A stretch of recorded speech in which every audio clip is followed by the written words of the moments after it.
ఖచ్చితంగా దాంట్లో మీకు అనుమానం ఎందుకు?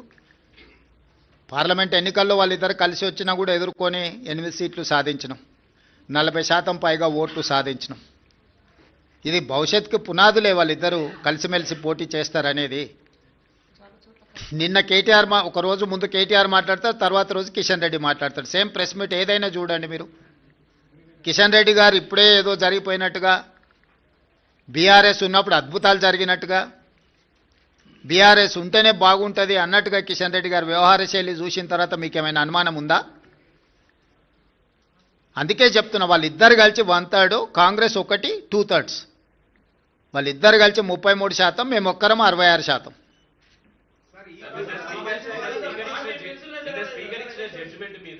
రాహుల్ గాంధీ రాజ్యాంగాన్ని పట్టుకొని దేశవ్యాప్తంగా సేవ్ డెమోక్రసీ అంటున్నారు.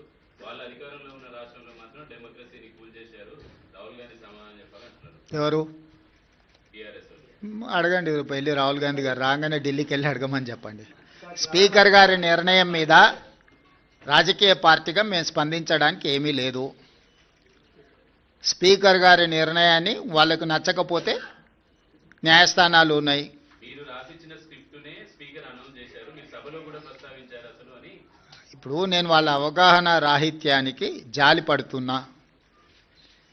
పదే పదే హరీష్ రావు గారు శాసనసభలోనే మేము 37 మంది శాసనసభ్యులు ఉన్నాం, మాకింత సమయం ఇవ్వాలని మాట్లాడింది మీరు కళ్ళతో చూసిరు, మీరు చెవులతో విన్నారు, అవునా?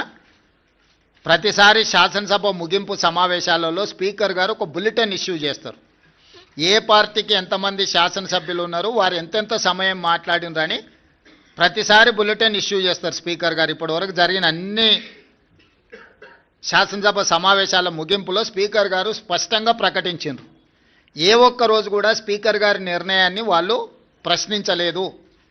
రెండవది, మొన్న జరిగిన శాసనసభ సమావేశాల్లో హరీష్ గారు స్పష్టంగా చెప్పారు, మా నెంబర్ 36, 37 ఉంది, మా సమయం ఇంత రావాల్సిందే, మాకంత సమయం ఇవ్వమని అడిగినారు.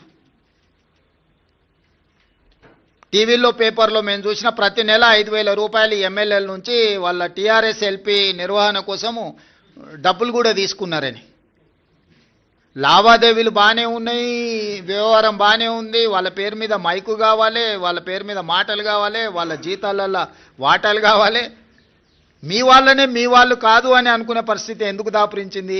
ఇంత రాజకీయంగా ఇంత దుర్భరమైన, ఇంత నికృష్టమైన పరిస్థితి ఎవరికైనా వస్తుందా? సొంత పార్టీ ఎమ్మెల్యేలనే మా వాళ్ళు కాదు అని. మనం గతంలో చూసినాం, పిల్లల్ని నమ్ముకునేటోళ్ళను సంతలాల్లో వచ్చి పిల్లల్ని నమ్ముకున్నారని, కనీసం వాళ్ళు పేదరికం ఉండని నమ్ముకున్నారు అనుకున్నాం. మరి ఇప్పుడు వీళ్ళ విచిత్రం ఏందో, మేము మీ పిల్లలమే, మేము మీ వాళ్ళమే అని వీళ్ళు అంటారు, మీరు మా వాళ్ళు కాదని వాళ్ళు అంటారు.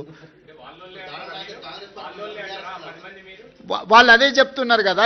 ఎవరి ఇప్పుడు దాంట్లో ఎవరు మైనర్స్ లేరు, అందరు మేజర్లే కదా, విజ్డమ్ ఉన్నోళ్ళే కదా. ఆ మేజర్స్ విజ్డమ్ ఉన్నోళ్ళే వాళ్ళు ఎవరో చెప్తున్నప్పుడు నీ అభిప్రాయంతో నా అభిప్రాయంతో ఏం పని ఉంది?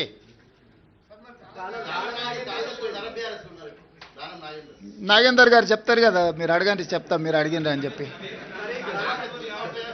ఎస్ అమర్ గారు